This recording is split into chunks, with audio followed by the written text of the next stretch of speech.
Até amanhã, e a gente segue aqui com a nossa programação às 2h04. Quem eu quero chamar aqui agora, o nosso terceiro convidado de hoje, Marcelo Fonseca, sócio e economista da HLB. Marcelo, bem-vindo aqui ao BMC Market, uma ótima tarde para você.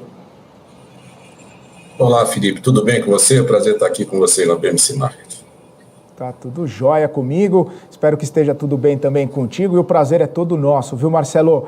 Bom, a gente estava falando aqui um pouquinho sobre inflação, sobre essa questão da curva de juros, e a gente sabe que existem alguns fatores que acabam impactando nisso, e a gente estava falando também a respeito de uma crise energética aqui no país, né? Essa questão da chuva que acaba não chovendo onde deveria, as empresas de eletricidade tendo um pouco mais de dificuldade ali para poder produzir a energia elétrica. Queria saber como que essa questão toda aí da crise energética pode impactar a economia brasileira ao longo desses próximos meses aí e também a sua visão de como que essa situação pode ser enfrentada daqui para frente. Felipe, a crise não poderia ter vindo num momento pior, não é? A gente estava escutando o Alan falando do relato dele, dos problemas com inflação, já o IPCA 15 já vem mais alto, já precificando no juro futuro. A energia elétrica é um insumo muito importante para a produção e é também um gasto que as famílias têm dentro do seu orçamento. Nós já tivemos a elevação do custo da energia elétrica no início do mês, isso já repercutiu, inclusive, no IPCA 15, já foi capturado no custo de habitação. Então, esse é um momento muito ruim, porque as indústrias vão ter que, ou elas vão ter que embutir isso no preço, aumentando o custo do produto final, ou elas vão ter que não poder embutir, elas vão reduzir sua margem. No limite, elas vão reduzir a produção. Então, poderia ser pior a notícia dessa crise hídrica, que, na verdade, o governo já vem sinalizando o problema dos reservatórios, o problema da estiagem das chuvas.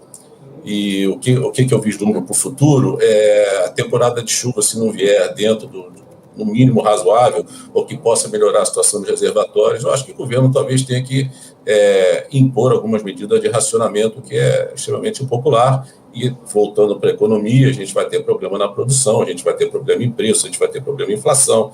A gente tendo problema em inflação, o Banco Central reage elevando a Selic, como já foi colocado aqui, e a elevação da Selic vem para conter a inflação, mas vem também para retrair a economia. Então, eu diria a você que, sem querer fazer um tipo de analogia ou brincadeira com o tema, mas é a tempestade perfeita para a economia brasileira. A economia que está saindo de uma pandemia, tenta se recuperar de uma pandemia, a vacinação está caminhando agora a passo mais rápido do que vinha caminhando, e quando a gente começa a ensaiar essa recuperação, a gente começa a enfrentar um problema inflacionário, com o Banco Central elevando taxa de juros, e agora ainda tem o espectro do custo da energia e, quem sabe, um racionamento de um insumo tão importante para as empresas e para as famílias também.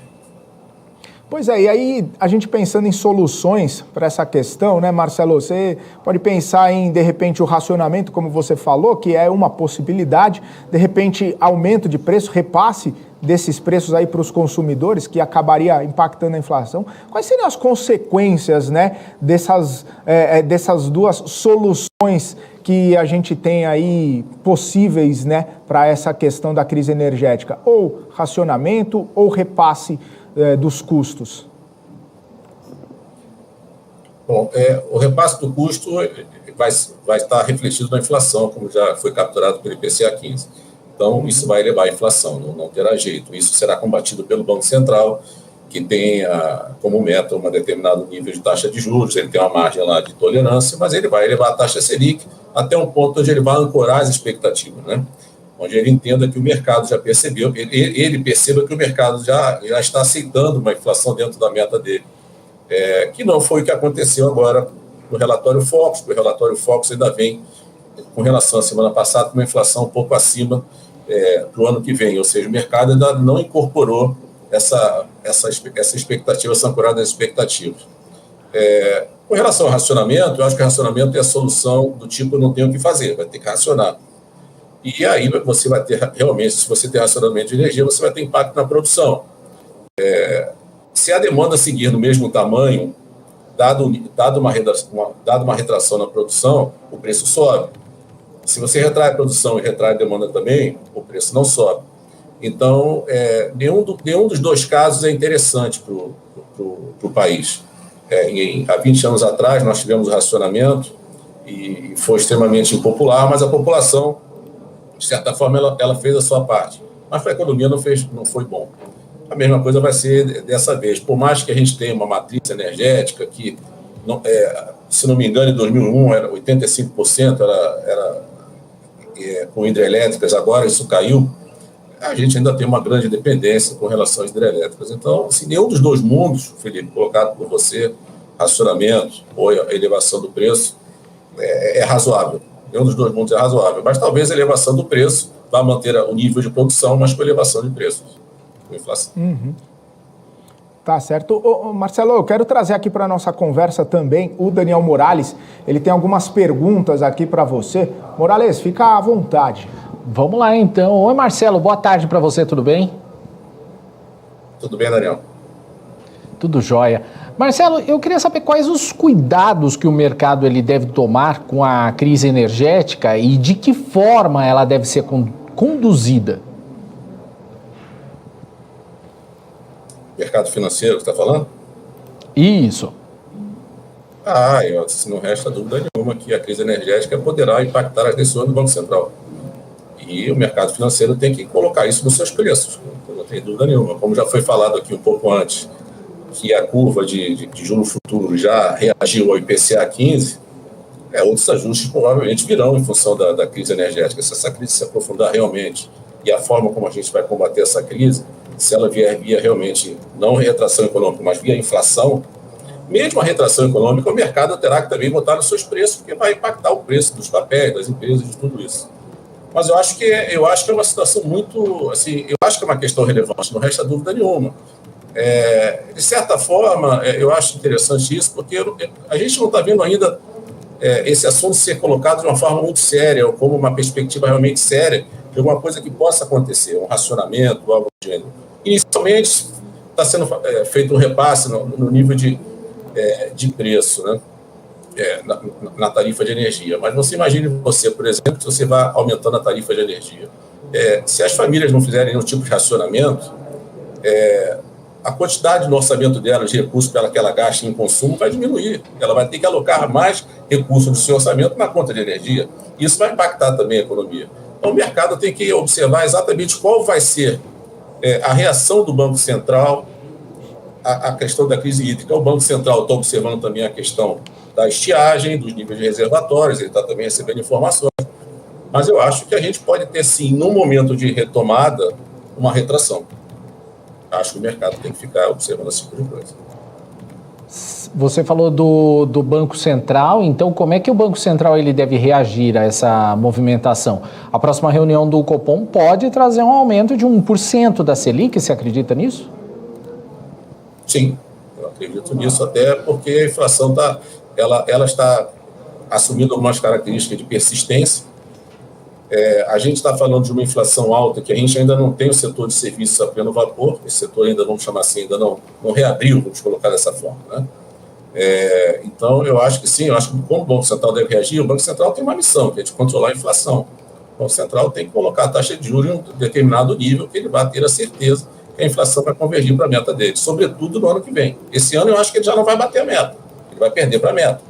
Mesmo com a margem de tolerância de 1,5, ele vai perder para a meta, eu acho que vai.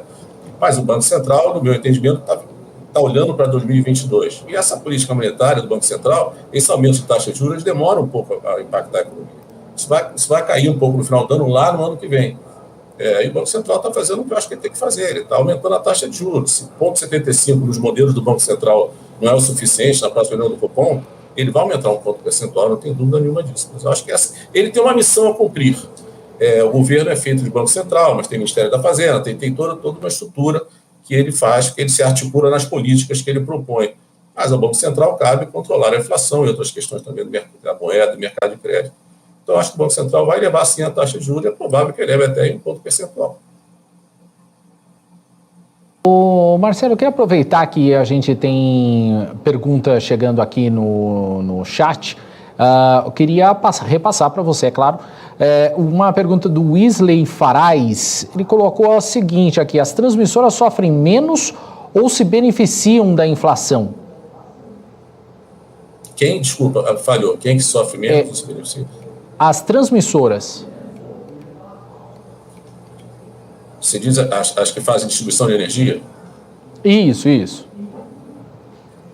Olha, eu acho que se elas venderem o produto delas a um preço maior e elas tiverem um custo... assim, a margem, ela vai ganhar se ela aumentar a margem e aumentar ou manter a quantidade vendida. Se ela tem a margem também, se ela vende por um preço mais caro, mas o custo dela aumenta, pode ser que ela fique na mesma situação.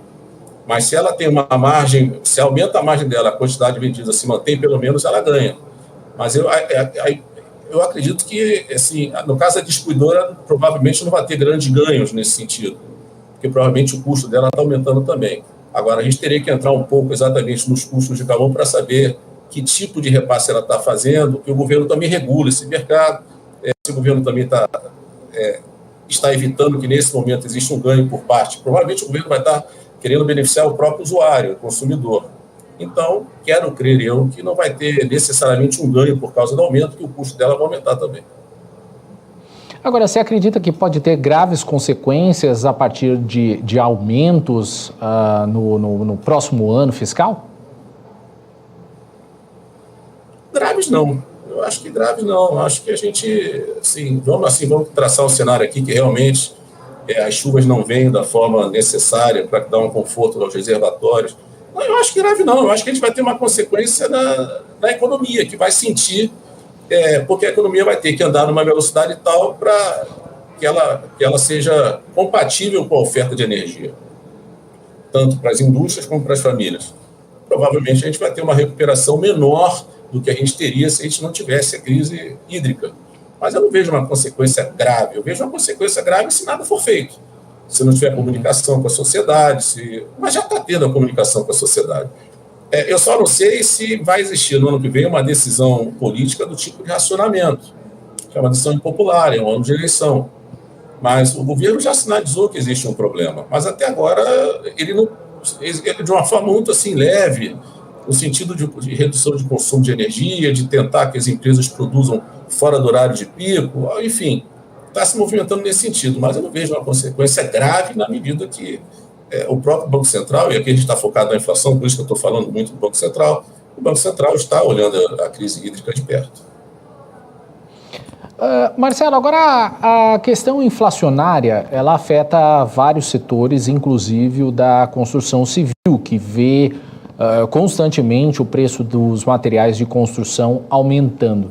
Eu queria saber a sua visão sobre isso e consequências, para empreendimentos de baixa renda. Esse ponto é muito interessante, porque os custos da construção civil estão, todo mês a tabela é nova e não para. O céu é o limite.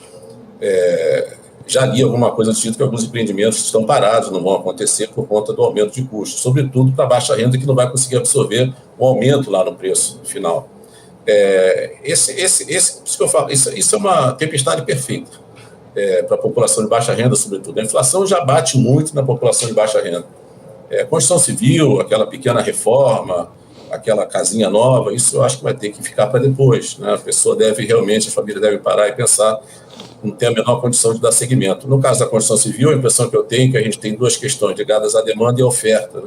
Que, de certa forma, é que está também dando um pouco da cara dessa inflação nesse momento no Brasil. É um fenômeno que captura oferta e captura demanda também. No caso da construção civil, você tem preço aí de commodities subindo, minério de ferro, isso tudo está impactando. Algumas cadeias de fornecimento globais com problemas também. Isso é bem lembrado por você, é outro problema que será também combatido com a mesma arma, que é tentar controlar o nível de preço como um todo. Agora, no caso a caso, construção civil, alguns setores já estão tentando importar alguma coisa também, dados os custos daqui do Brasil, por incrível que pareça, mas isso sim vai impactar os lançamentos de baixa renda na medida que esses lançamentos vão estar inviabilizados, porque quem vai fazer o lançamento não vai conseguir repassar esse preço. Tá certo. Marcelo, obrigado por enquanto pelas suas informações. Eu vou repassar para o Felipe, que eu acho que ele também tem questões aí para tratar contigo. Bora lá, Felipe. Legal, Morales, obrigado. Marcelo, você estava falando aí essa questão inflacionária nos preços da construção civil. Por outro lado, a gente vê que a construção está bastante aquecida, né? A gente vê, saiu até o índice da atividade na construção civil, bastante acelerado, se não me engano, desde 2012 não tinha uma aceleração tão forte, né? Como que você vê essa questão, né, da atividade da construção estando bastante acelerada, bastante venda? A gente viu os resultados prévios das construtoras com bastante venda, bastante lançamento, o VGV sempre muito grande ali. E aí também essa questão da inflação, por outro lado, corroendo ali, de repente, algumas margens, algumas questões. Como que você vê essa situação, esse equilíbrio entre a atividade, que está bastante acelerada, e a inflação?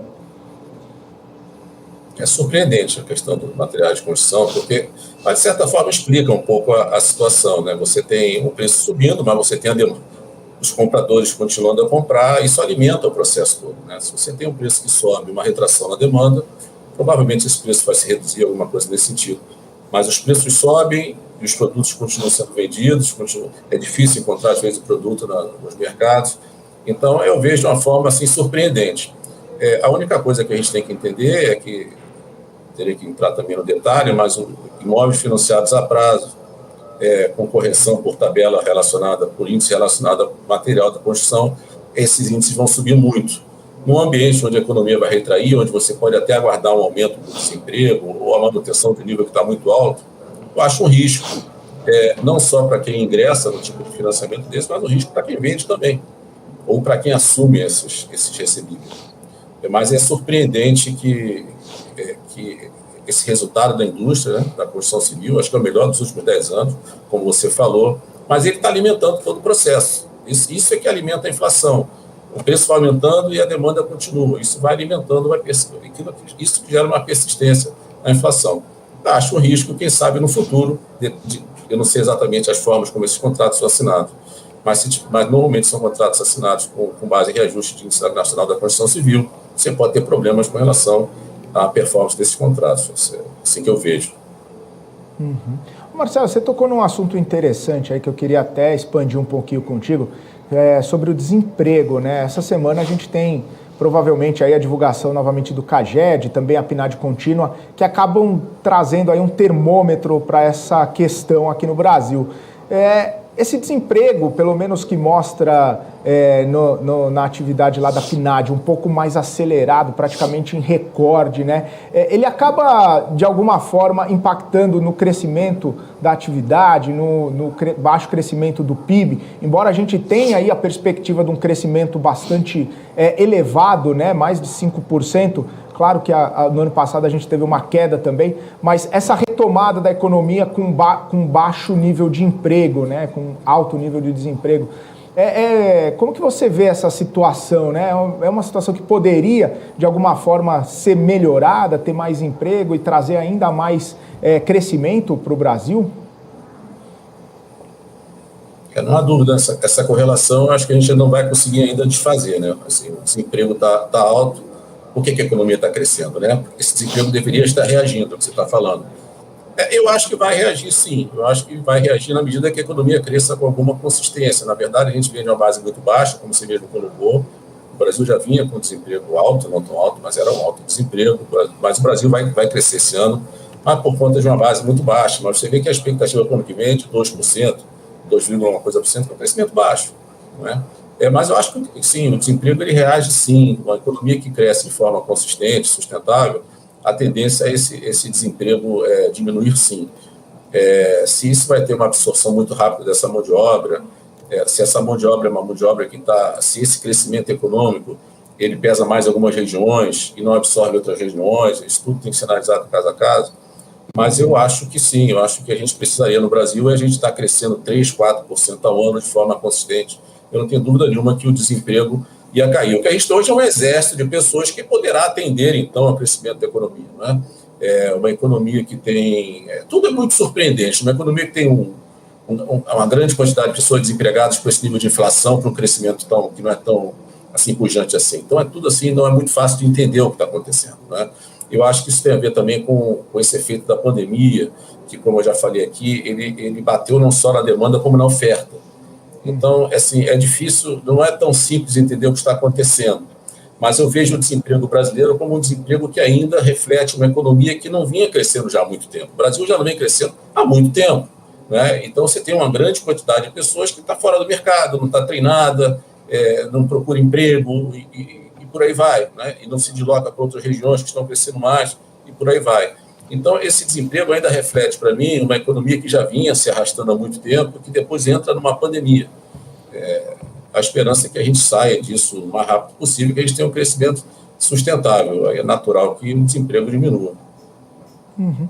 Ô Marcelo, só para a gente se encaminhar para o final aqui, você falou, espero que a gente saia dessa mais rapidamente. Eu queria saber como que está a sua perspectiva aí para os próximos meses, justamente por conta dessa aceleração da vacinação. Em contrapartida, a gente tem também uma disseminação maior aí dessa variante Delta, né, que está trazendo apreensão no mundo todo, né?